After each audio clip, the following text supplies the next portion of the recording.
Okay lang din po ba that aside from celebrating the union of love of Sir Andy and Ma'am Lily, I think it's the best time for us to sing a happy birthday song to our groom!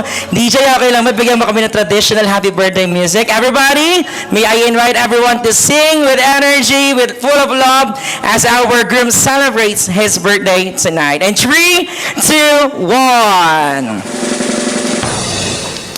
Happy birthday to you. Happy birthday to you.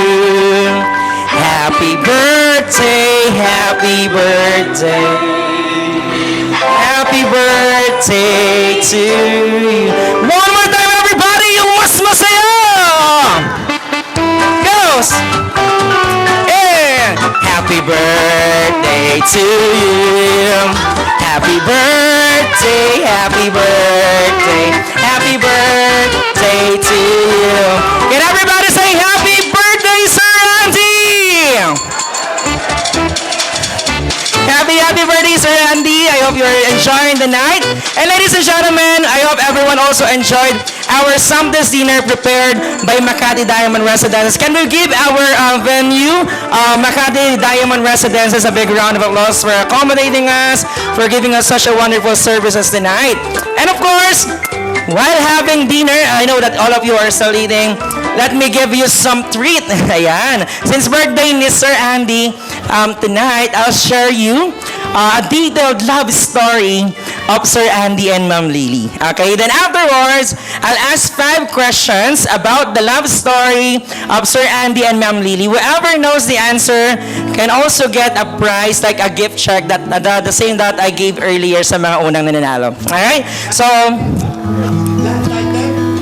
I'm sorry, sir? Lahat title, sabi mo? Love story. Lahat title ang Lahat title po. Yes po, earlier. Lahat title po nasa loob. Pero Xerox copy pa lang po ang. Xerox copy pa lang. Anyway, please continue eating and listen up to the love story of Andy and Lily. Ladies and gentlemen, Andy and Lily's story is a beautiful journey of resilience, love, and faith. A testament to how life has a way of bringing people together when the time is right. Nag-cruise ang mga landas nila year 2000 while doing the Navotas City Hall project. Sir Andy is a skilled architect and he was focused on designing this structure while Ma'am Lily was working in the office systems furniture sector, providing the necessary furnishings for the project. And at that time, both Andy and Lily were involved in different relationships and had no idea that their professional connection would eventually turn into something more. So nagtrabaho sila ng magkasama sa project, but their interaction remained purely business as life had different plans for them. Though their time together on the project was brief, it laid the groundwork for something deeper that neither one of them could have predicted. After the project was completed, they went their separate ways, each continuing with their individual lives, building their careers, maintaining relationships, and experiencing life in their ways. Unaware that fate would bring them back together many years later. Wow, this is the exciting part. So life moved on, and they went their separate ways. However, their paths crossed once more in September 2018. Thanks to the power of social media. Wow, parang Gen Z, no? I love it. Dahil sa Facebook, they reconnected. And this time, things felt different. They started dating, and before long, they were a couple. It's been almost 7 years now, and their bond has only grown stronger. But also, like any other relationship, they've had their share of petty quarrels, but they always manage to resolve them quickly dahil alam nila mas malaki ang pagmamahal nila sa isa't isa kaysa sa anumang hindi pagkakaintindihan. That is so cheesy. Wow. But their biggest challenge came. But through unwavering faith, constant prayers, and a shared determination, they were able to overcome it. And now, as a common law partners, they continue to build their lives together, always dreaming of making their relationship legal, and it finally happened. Thanks to God, faith and constant prayer, their dream became a reality, solidifying their bond in the eyes of the law. Together, they've established a company with the help of one another, constantly growing and learning. Sabi nga nila, mahalaga ang komunikasyon. And whenever miscommunication arises, they work through it right away, clearing up any issues. Higit sa lahat, they remind each other of their desire to grow all together, hand in hand, as they work towards achieving their shared dreams. Well, ladies and gentlemen, their love story is a testament to the power of prayer, open communication, and the unwavering support they offer one another as they continue to build a future together. And that is the love story of Andy and Lily. Alright! I hope everybody listen to the love story of Ma'am Lily and Sir Andy. And this time, so let me give you a treat kung sino po ang talagang nakinig sa love story ng ating newlywed. Well, find it out if you guys can answer this year's of questions. Upbeat music, please. Alright, first question. For the first prize, raise your hand. Sana merong nakinig. As I am going to give the land title of, land title of Manila Ocean Park. First question, in what year, okay, nagtaas agad si sir. Sige sir, sir. In what year Makati Diamond Residences was built? Sige po. Halika sir. Ano pong year? Sige nga, ano po uling year? Anong year po? 19 2015? 2015 is correct, but that's not the question. Kidding aside, in what year did Andy and Lily first cross paths? Okay, sige sir, ikaw pa rin na una. Anong year? Talagang nakikinig si sir, no? 2010. 2010! Malapit na. Malapit ka na sa 2011. Okay. Si Ma'am wearing, ito, yung floral. 2000 po. Year? 2000. Year 2000 is correct. Congratulations. Talagang nakinig ka naman kahit nag-iit ka dyan na. Ano po ang name? Van. Van. Ito po ang gift check mula sa DSWD. Congratulations. Alright, year 2000, that was the year na na-cross-patagan yung kanilang landas. Next question. Okay. What project? Oh, ang bilis diba? Sige ma'am, okay. What project that my teacher asked me way back when I was grade 5? Anong project yan? Build an ecosystem. Pareho tayo nang nasa isip. Naalala mo po yung ecosystem. What's her name? Danica. Sige, this discussion is for Dani. In what project were Andy and Lily working on when they first met? Nabota City Hall. Nabota City Hall is correct! Ano ma'am? Office mate ko yung mga... Kaya naman pala alam mo. Alright, Nabota City Hall is correct. Congratulations, Danica. Dito naman tayo sa bandang harap. Let's give chance to them. Okay, sa mga nasa harap, meron pa tayong 3 questions. So, good luck. Okay. Ito dapat tama yung sagot, What professions, okay, were Andy and Lily in during their first encounter? Ano ang profession ni Sir Andy? Ano ang profession ni Ma'am Lily nung una sila nag-meet?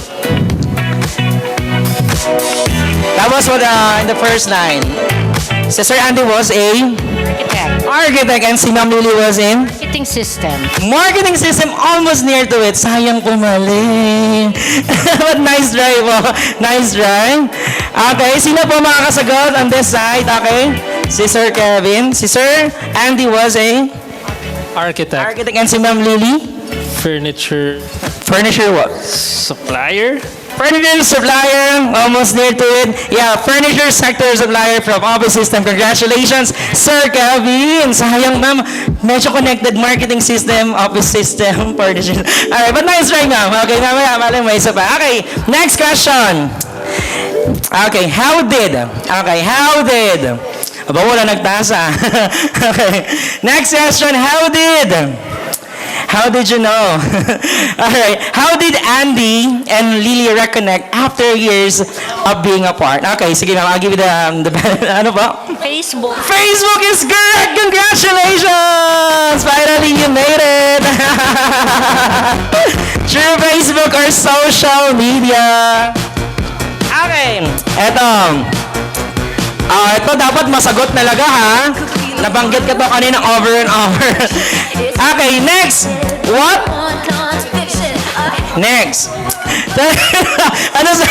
2018. 2018, almost near to it, sayang. Kasi that's the answer for question number 5. I chose number 6. Next, what key values help them overcome their biggest relationship challenge? Oh, ang bilis talaga ni Ma'am Johnson. Parang siya talaga nag-point out nung love story. Okay, sige, bigay niyo po yung tatlo. Tatlo po yan. What key values? Yun ang banggit ko kanina. Ano po yung isa? Communicate. Communication, 1 point. Give me 2 more. Okay, choose between A. Give me 3 from these options. Aside A, laughter. B, faith and prayer. C, communication. D, travel. What is your answer? Or choose the correct answer na lang. From A to D, pili ka dalawa or tatlo. A, laughter. B, faith and prayer. C, communication. D, travel. Ano po ang sagot niyo? B and C, faith and prayer and communication. Congratulations! You nailed it! Alright, just to remind, this is a wedding reception / examination.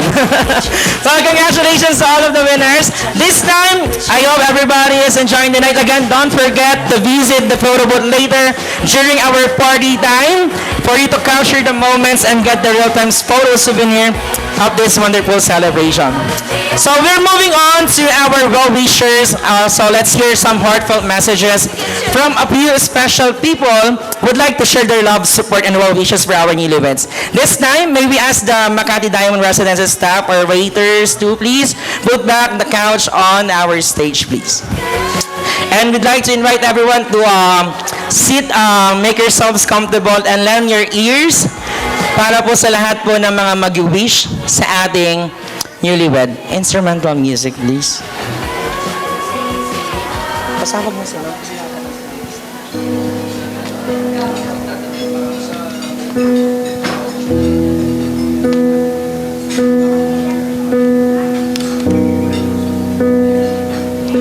Right now, we'd like to invite our newlyweds, Sir Andy and Ma'am Lily, to join us on stage as we're now about to hear messages coming from your loved ones.